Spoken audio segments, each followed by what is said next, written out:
তানিশা এখন নাজিমের বাসায় চলে গেছে। নাজিমের বাসায় গিয়ে এখন প্রেম প্রীতি ভালোবাসা করতেছে নাজিমের সাথে, সেগুলো আমাদেরকে দেখাইতেছে। আর নাজিম তানিশের পাশে বসে তানিশের মাথায় হাত বুলিয়ে নাজিম তানিশাকে ভালোবাসা দেখাইতেছে, ভালোবাসা প্রকাশ করতেছে, একজন আরেকজনের প্রতি কত ভালোবাসা সেগুলো প্রকাশ করতেছে। আর সেগুলো আমাদেরকেও দেখাইতেছে যে আপনারাও দেখেন আমি আর তানিশার মধ্যে কত ভালোবাসা, সেগুলো আমাদেরকে দেখাইতেছে।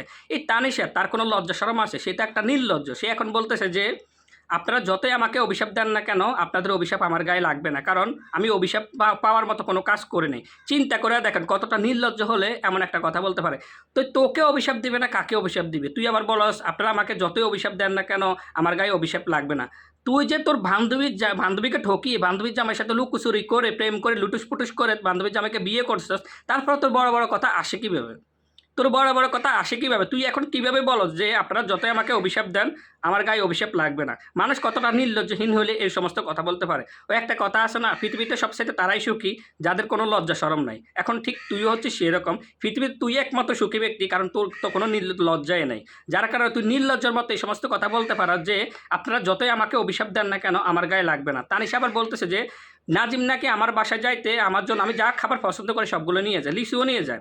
রাত্রে যাক দিনে যাক অথবা যে কোনো সময় বেড়াইতে যাক না কেন তানিশার প্রিয় খাবারগুলো নাজিম নাকি যেতে নিয়ে যায়। তার উপর আরেকটা কথা বলতেছে, তানিশা বলতেছে যে নাজিম তুমি বলে দাও আমার হাতের ফাঁক কেমন? তোর হাতের ফাঁক খাওয়ার চেয়ে মানুষ অন্য কিছু খাওয়াটা ভালো, কারণ তুই তো হচ্ছিস একটা, আমি আর কি বললে তোর আসলে লজ্জা শরম হবে ওইটা বুঝতে পারছিস না। তুই কীভাবে পাবলিক এসে এত বড় বড় কথা বলস? নাজিমও বলতেছে যে আপনারা যতই আমাকে আজে বাজে কথা বলেন না কেন আমি কোনো কিছু এমন কিছু কাজ করি না যে আপনাদের কথা আমার গায়ে লাগবে, কারণ তানিশার সাথে আমি প্রেম করছি, তানিশাকে আমি ভালোবেসে বিয়ে করছি। তানিশার অন্য জায়গায় দিয়ে বিয়ের জন্য আসছে, কিন্তু তানিশার বিয়ে হইতেছে না আমার জন্য, যেই কারণে আমি তানিশাকে বিয়েই করছি। চিন্তা করেন, আগে থেকে বিয়ে করে রাখছে, পরে পাবলিককে শোনাইতেছে যে তানিশার অন্য জায়গায় দিয়ে বিয়ের জন্য আসে না। যদিও আসে না তাহলে আসবে কীভাবে? ও তো হচ্ছে একটা নির্লজ্জ। এর নির্লজ্জ মেয়ের বিয়ের জন্য আসবে কীভাবে? ওকে কেউ বিয়ে করতে আসবে নাকি? কারণ ও নিজের বান্ধবীকে এভাবে ঠকিয়ে নিজের বান্ধবীকে বাংলাদেশের মানুষের কাছে ছোট করে বান্ধবীর জামাইয়ের সাথে ইটিস পিটিস করে বান্ধবীর জামাইয়ের সাথে প্রেম করে বান্ধবীর জামাইকে বিয়ে করছে। তার তো বাইরে বিয়ে হবে না, কেউ করতে চাবে না, ভালো করে ভদ্র ফ্যামিলির লোক তো তাকে বিয়ে করবে না। যার জন্য এখন নাজিম তুমিই বিয়ে করছো, কারণ তোমার জন্যই কিন্তু তানিশা পারফেক্ট। কারণ ওই যে তোমরা দুজনে লুকিয়ে ইটিস পিটিস করছো, এখন পাবলিকে হয়ে গেছে, তো তার জন্য বিয়ে হয় না তানিশার, আর হবে না। হবে কীভাবে? এখন নাজিম বলতেছে যে আপনারা কেন তানিশাকে দোষারোপ করেন? সব দোষ আমার। ওই যে কি ভালোবাসা দেখেন, দোষ হবে না? বউ রেখে বউয়ের বান্ধবীর সাথে লুকোচুরি করে প্রেম করে বিয়ে করতেছ, আবার মানুষ বললেই খারাপ। আপনারা আবার বলে যে আপনারা কেন বলতেছেন না তানিশার দোষ? তানিশা এই তোমার বাসায় গিয়ে মিমের বান্ধবী হয়ে তোমার বাসায় গিয়ে একসাথে সব কিছু মিমের সাথে শেয়ার করছে, মিমের সাথে খাওয়া দাওয়া করতো, কিন্তু সেই তানিশা কীভাবে পারছে মিমকে এই বাড়ি থেকে বের করে দিয়ে এখন তোমার সাথে ঘর সংসার করতে? হ্যাঁ, তানিশাকে মানুষ কি ভালো বলবে? একটা নির্লজ্জ মানুষও বলবে না ওর যে কোনো লজ্জা নাই, লজ্জা শরম নাই? যদি লজ্জা শরম থাকতো তাহলে পাবলিকে সেভাবে প্রেম প্রীতি ভালোবাসা এগুলো দেখাইতে পারতো না। ও তো প্রেম প্রীতি ভালোবাসা দেখাইতেছে এখন আমাদের কার মিমকে জ্বালানোর জন্য, কারণ মিম দেখে হয়তো একটু কষ্ট পাবে এই কারণে। আবার বলতেছে যে নাজিম আমার বাসায় যাইতে আমি যেগুলো খাই সেগুলো নিয়ে যায়, আমার খাবার পছন্দের খাবারগুলো সব নিয়ে যায়, আবার আমার হাতের ফাঁক কেমন? নাজিম তুমি বলে দাও আমার হাতের ফাঁক কেমন?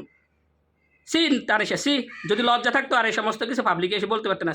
লজ্জা রাখ, একটু একটু লজ্জা হলে একটু হলেও লজ্জা রাখ। মানুষের মনে একটু লজ্জা থাকে, একটা মনুষ্যত্ববোধ থাকে, একটু বিবেক থাকে। তোর মনে মনুষ্যত্ববোধ নেই, বিবেকও নাই। একটু মনুষ্যত্ববোধ রাখ, বিবেক রাখ। অন্যের জামাইকে লুকোচুরি করে প্রেম করে বিয়ে করে এত বড় বড় কথা বলস কীভাবে? কীভাবে বলস? হ্যাঁ, কীভাবে বলস? এটা কি তোর জামাই ছিল?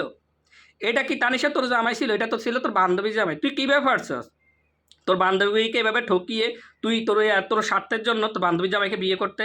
কীভাবে পারলি এটা?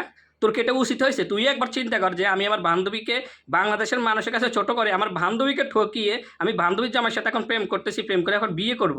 বাহ বাহ বাবা তানিশা, বাহ ভালো একটা খেলা খেলছিস তুই। তোকে বাংলাদেশের নোবেল পুরস্কার দেওয়া উচিত। বাংলাদেশে যদি কোনো মানে অন্য সংসার ভাঙার জন্য নোবেল পুরস্কার দেওয়া হয় তাহলে তোকে ফার্স্ট নোবেল পুরস্কারটা দেওয়া উচিত।